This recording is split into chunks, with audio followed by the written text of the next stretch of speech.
आपको पता है आपके हाथ में जो मोबाइल है ये उस कंप्यूटर से ज़्यादा तेज है जिसने इंसानों को चांद पे भेजा।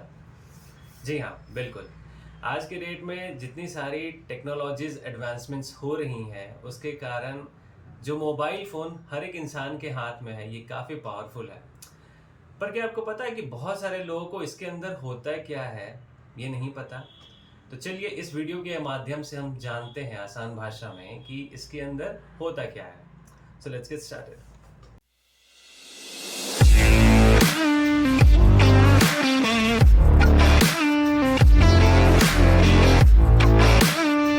तो अभी हम चलते हैं इस प्रेजेंटेशन पे और हम आपको एकदम आसान भाषा में समझाते हैं कि ये कंप्यूटर सिस्टम काम कैसे करता है। और मेरा उद्देश्य ये है कि मैं आपको इसे अपने ह्यूमन बॉडी के अकॉर्डिंग कंपेयर करके बताऊं ताकि ये बहुत आसान हो आपको सीखने में। तो जैसा कि आप स्क्रीन पे देख सकते हैं, ये जितने भी सारे कंपोनेंट्स जो एक कंप्यूटर सिस्टम को बनाने में हेल्प करते हैं, वो सारे कंपोनेंट्स, उनके नाम और किस तरह से वो हमारी बॉडी से रिलेटेड है, वो मैंने दिखाए हैं। मदरबोर्ड हमारा जो स्केलेटल और नर्वस सिस्टम है, उसको रिप्रेजेंट करता है एक कंप्यूटर में। RAM, short term memory, as in जो भी हम काम करते हैं, कभी-कभी हम उसे बहुत जल्दी भूल जाते हैं। बट कुछ-कुछ ऐसे चीजें होती हैं जो हम बहुत लंबे समय तक याद रखते हैं। तो शॉर्ट टर्म और लॉन्ग टर्म मेमोरी को अगर आप देखें तो रैम जो है वो कंप्यूटर में शॉर्ट टर्म मेमोरी का काम करता है और लॉन्ग टर्म मेमोरी का काम हार्ड डिस्क और अभी एसएसडी आने लगे हैं मार्केट में, वो काम करते हैं।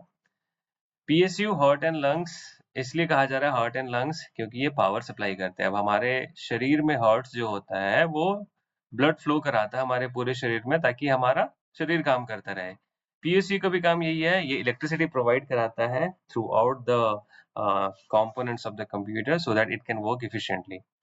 अभी जीपीयू ये विजुअल्स में हेल्प करता है और अभी आपने एआई के बूम के कारण बहुत सारे जीपीयूज के भी बारे में सुना होगा, जो कि प्रोसेसिंग काफी फास्ट भी कर देता है। तो काइंड ऑफ सीपीयू जीपीयू एक तरह से हेल्प करते हैं प्रोसेसिंग को फास्ट करने में। ये हम बाद में आगे जाके जानेंगे, बट अभी के लिए ये समझिए कि जीपीयू जो है वो विजुअल्स में काफी अच्छी विजुअल्स और काफी प्रोसेसिंग को फास्ट करने में मदद करता है। CPU the brain of the computer, ये हमारा दिमाग है। जैसे हमारा दिमाग अ, सोचता है और कैलकुलेट करता है, उसी तरह से सीपीयू भी बहुत सारी चीजों के प्रोसेसेस में हेल्प करता है और आउटपुट देता है। Now moving on to the second and the last slide. मैं ज्यादा नहीं आपको स्लाइड्स के थ्रू बोर करूंगा, मैं बस इसको क्विक और शॉर्ट करके खत्म करता हूं। तो सबसे पहले जब भी हम पावर बटन प्रेस करते हैं अपने कंप्यूटर पे तो क्या होता है, इसको भी आसान तरीके से समझाने के लिए, जब हम सो करके उठते हैं सुबह में तो क्या होता है हमारे शरीर में, इन दोनों चीजों को हम कंपेयर करके इस चीज को समझेंगे। तो सबसे पहले प्रेसिंग द पावर बटन, तो सबसे पहले पीएसयू जो होता है वो इलेक्ट्रिसिटी सेंड करता है। ठीक है, उसी तरह से जैसे ही हम उठते हैं तो हमारे शरीर में ऑक्सीजन पहुंचता है और हमारा दिल जो है वो थोड़ा थोड़ा नॉर्मल रेट में धड़कने शुरू हो जाता है। फिर उसके बाद फर्मवेयर लोड होता है और यूईएफआई कंपोनेंट्स को वेकअप करता है कंप्यूटर में। यूईएफआई क्या है? ये बायोस है। पहले हम इसे यूईएफआई बोलते थे, बट अभी हम इसे बायोस बोलते हैं। बेसिकली बायोस का ही काम होता है बूट कराने का कंप्यूटर को, मतलब कंप्यूटर को पूरी तरह से अप एंड रनिंग कराने का। और ये फर्मवेयर को लोड करता पोस्ट है। ये पावर ऑन सेल्फ टेस्ट है। बेसिकली सारी चीजों को टेस्ट करने से पहले, अप एंड रनिंग करने से पहले एक टेस्ट होती है जिसमें सीपीयू, रैम, स्टोरेज, ये सारी चीजें चेक करता है। ये फर्मवेयर के थ्रू ही ये सारी चीजें टेस्ट होती हैं।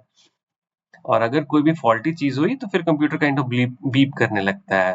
ये आपने भी देखा होगा कि कभी-कभी कंप्यूटर बीप बीप करके फिर बंद हो जाता है। तो ये पोस्ट के मेथड में एक फॉल्ट उसको पता चलती है, तब जा करके वो ऐसा करता है। अब जब कोई भी ऐसी बीप की सिचुएशन नहीं आती है तो फिर वो बूट को सेलेक्ट करता है। ये बूट क्या है? बूट बेसिकली एक जगह है हमारे हार्ड डिस्क में जहाँ पे हमारा ऑपरेटिंग सिस्टम स्टोर किया है हमने। जब भी हम कंप्यूटर को बूट अप करते हैं, और सॉरी, कंप्यूटर को जब हम ऑपरेटिंग सिस्टम इंस्टॉल करते हैं तो ये इंस्टॉलेशन हमारे रैम में नहीं होती है। याद रखिएगा ये चीज, RAM is a short term memory, hard disk is a long term memory where in the operating system gets installed. और ये एक पर्टिकुलर बूट सेक्टर होता है हमारे डिस्क में जो इसी काम के लिए सिक्योर किया जाता है। तो ये जो मेथड है हमारा, ये बूट सेक्शन से ही ऑपरेटिंग सिस्टम को उठाता है और इसको बूट लोडर में डालता है। स्टेप 5 में अगर देखेंगे तो बूट लोडर में डाल करके फिर लोड होता है ओएस और फिर रैम में चलना शुरू हो जाता है। तो बेसिकली चीजें जब भी चलती हैं तो वो रैम में चलती हैं, है ना। शॉर्ट टर्म मेमोरी है बट सारी चीजें, जैसे कि आप एक ऐप को खोल लो तो वो रैम में ही चल रहा है, आपके कंप्यूटर में, मोबाइल में, हर जगह पे वो रैम में ही चल रहा है आपके।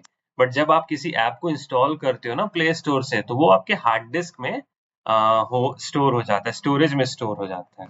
ठीक है, तो ये है पूरी कहानी, कंप्यूटर कैसे काम करता है, कौन कौन से कंपोनेंट्स उसके इन्वॉल्व होते हैं इस काम को कराने में, so on and so fourth.